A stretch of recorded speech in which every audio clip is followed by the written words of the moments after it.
The National Electrical Code addresses clearances between electrical conduits and water pipes in several sections. NEC Section 358.10b states that conductors and raceways shall not be installed in contact with any steam pipes, hot water pipes, or other sources of heat unless approved for such use. NEC Section 300.4d specifies that conductors routed parallel to piping shall be protected where necessary from physical damage resulting from contact with the piping. NEC Section 300.5 indicates that where any conduit or other raceway except type MI cable is installed in a wet location, it shall be installed so that the dampness is not likely to enter and accumulate inside the conduit or raceway.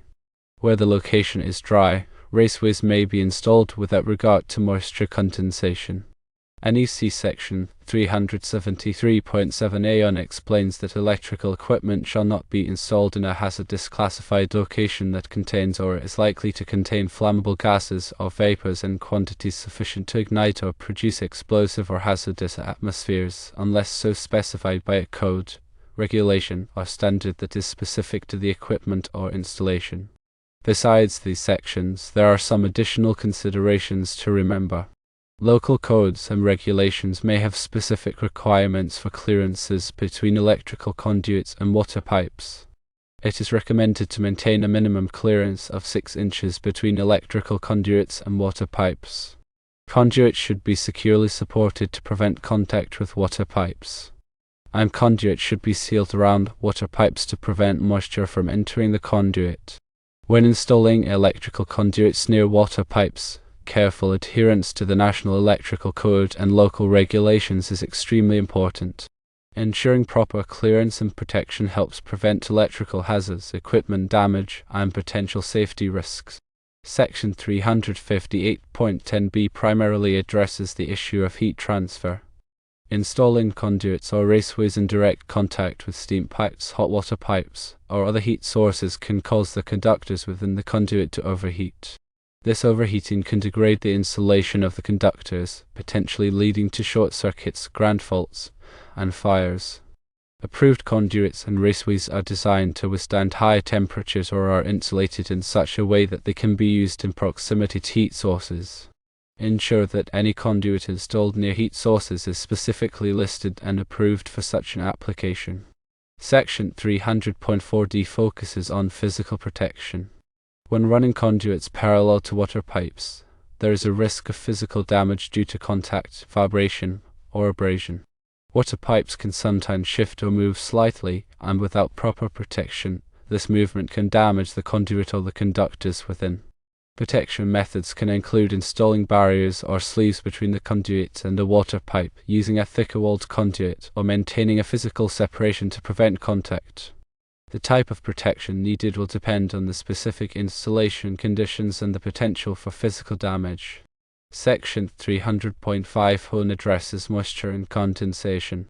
In wet locations, such as underground installations or areas subject to moisture, it is crucial to prevent water from entering and accumulating inside conduits and raceways.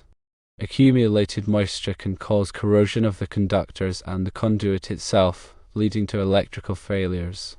Sealing the conduit ends and using watertight fittings can help prevent moisture ingress. The code specifies that in dry locations, these precautions are less critical, but it is still good practice to minimize the potential for moisture entry.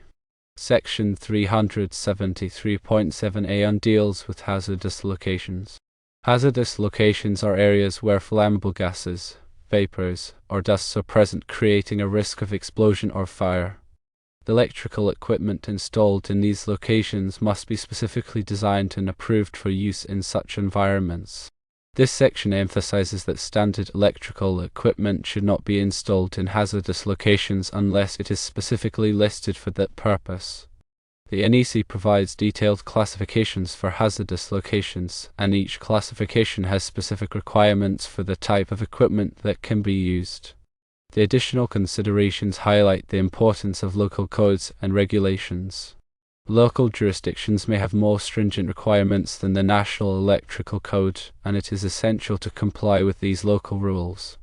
Always check with the local electrical inspector or authority having jurisdiction to ensure that the installation meets all applicable requirements. Maintaining a minimum clearance of 6 inches between electrical conduits and water pipes is a generally recommended practice. This clearance helps prevent accidental contact during maintenance or repairs and reduces the risk of physical damage. While the NEC doesn't always specify a minimum clearance, following this guideline can improve the safety and reliability of the electrical installation. Securely supporting conduits is essential to prevent them from coming into contact with water pipes or other objects. Proper support also helps maintain the integrity of the conduit system and prevent stress on the conductors within. Use appropriate conduit supports, such as straps, clamps, or hangers spaced according to the NEC and manufacturer's instructions. Sealing conduits around water pipes can further prevent moisture from entering the conduit system.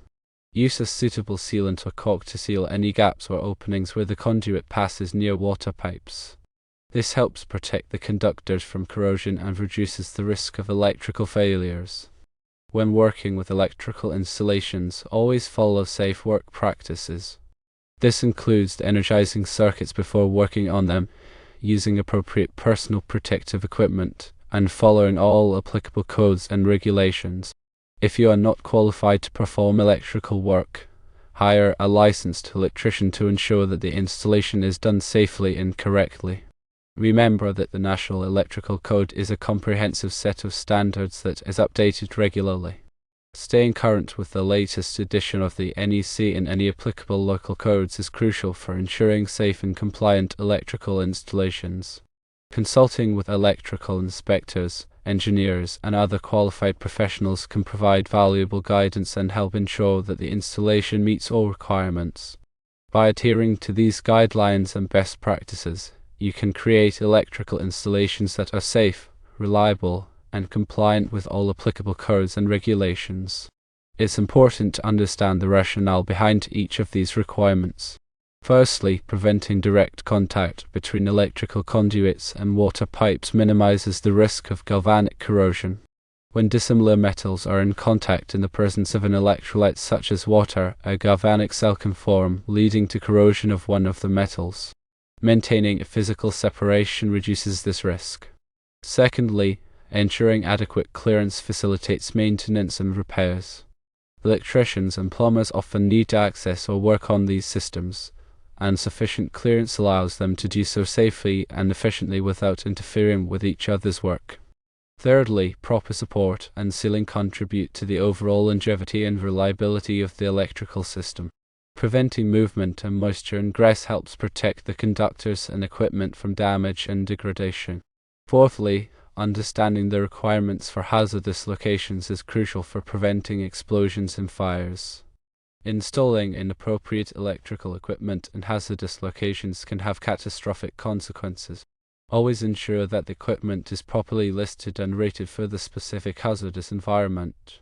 The National Electrical Code provides specific guidelines for grounding and bonding of electrical systems. Proper grounding and bonding are essential for preventing electrical shock hazards and ensuring that fault currents can safely return to the source. When installing conduits near water pipes, make sure that all metallic components are properly grounded and bonded in accordance with the NEC. Consider the potential for condensation to form inside conduits, especially in areas with high humidity or temperature variations. Condensation can lead to corrosion and electrical failures. To mitigate this risk, consider using condensation fittings or providing a means for moisture to drain from the conduit. In some cases, it may be necessary to install a heating cable inside the conduit to prevent condensation from forming. When routing conduits through walls or floors, be sure to seal any openings to prevent the passage of moisture, gases, or pests. Use a suitable sealant or fire-stopping material to fill any gaps or voids around the conduit. Pay attention to the labeling requirements for electrical conduits. The NEC requires that conduits be clearly labeled to indicate their purpose and voltage. This helps prevent confusion and ensures that workers can safely identify and work on the correct circuits. When installing conduits outdoors, consider the effects of sunlight, temperature variations, and weather exposure. Use conduits and fittings that are specifically designed for outdoor use and that are resistant to corrosion and ultraviolet radiation. Provide adequate support and protection to prevent damage from wind, ice, and other environmental factors. When working with underground conduits, be aware of the potential for soil corrosion and physical damage from digging or construction activities. Use conduits that are suitable for direct burial and provide adequate protection to prevent damage. Consider using tracer wire to help locate underground conduits in the future. The NEC provides detailed requirements for the installation of specific types of conduits, such as rigid metal conduit, electrical metallic tubing, and flexible metal conduit. Be sure to follow the specific requirements for the type of conduit you are using. When installing conduits in concrete, be aware of the potential for chemical reactions between the concrete and the conduit material. Use conduits that are compatible with concrete and provide adequate protection to prevent corrosion. When installing conduits near swimming pools or other bodies of water, be sure to follow the special requirements for these locations. The NEC has specific rules for grounding, bonding, and equipment location to prevent electrical shock hazards. When working with electrical systems, always use appropriate personal protective equipment such as safety glasses, gloves, and insulated tools. Follow safe work practices and de-energize circuits before working on them whenever possible. If you are not qualified to perform electrical work, hire a licensed electrician to ensure that the installation is done safely and correctly. Remember that the National Electrical Code is a complex and comprehensive document. It is essential to have a thorough understanding of the code and to follow all applicable requirements. Consulting with electrical inspectors, engineers, and other qualified professionals can provide valuable guidance and help ensure that the installation meets all requirements. Consider the long-term maintenance and accessibility of the electrical system. Design the installation so that components can be easily accessed and maintained in the future. Provide adequate clearance around equipment and ensure that conduits are routed in a way that allows for future modifications or additions. Think about the impact of the electrical installation on other building systems such as plumbing, HVAC, and fire protection. Coordinate with other trades to ensure that the electrical system is integrated seamlessly and does not interfere with the operation of other systems. Take into account the aesthetic appearance of the electrical installation. Route conduits neatly and conceal them whenever possible. Use appropriate fittings and accessories to create a professional and visually appealing installation. Consider the energy efficiency of the electrical system. Use energy-efficient lighting, equipment, and controls to minimize energy consumption and reduce operating costs. Install occupancy sensors, timers, and other control devices to automatically turn off lights and equipment when they are not in use. Promote energy conservation through education and awareness programs. Encourage occupants to turn off lights and equipment when they leave a room or area. Regularly inspect and maintain the electrical system to ensure that it is operating efficiently and safely. Repair or replace any damaged or worn components promptly. Keep the electrical panel clean and free of obstructions. When making any changes or modifications to the electrical system, be sure to obtain the necessary permits and approvals. Follow all applicable codes and regulations and ensure that the work is performed by a qualified electrician. Keep accurate records of all electrical work, including plans, specifications, and test results. This information can be valuable for future maintenance, repairs, or modifications. Educate building occupants about the safe and proper use of the electrical system. Provide training on how to identify and respond to electrical hazards. Post safety signs and warnings in conspicuous locations. Promote a culture of safety and encourage occupants to report any electrical problems or concerns. By following these guidelines and best practices, you can create electrical installations that are safe, reliable, efficient, and aesthetically pleasing. Remember that the electrical system is an essential part of any building, and it is important to ensure that it is properly designed, installed, and maintained.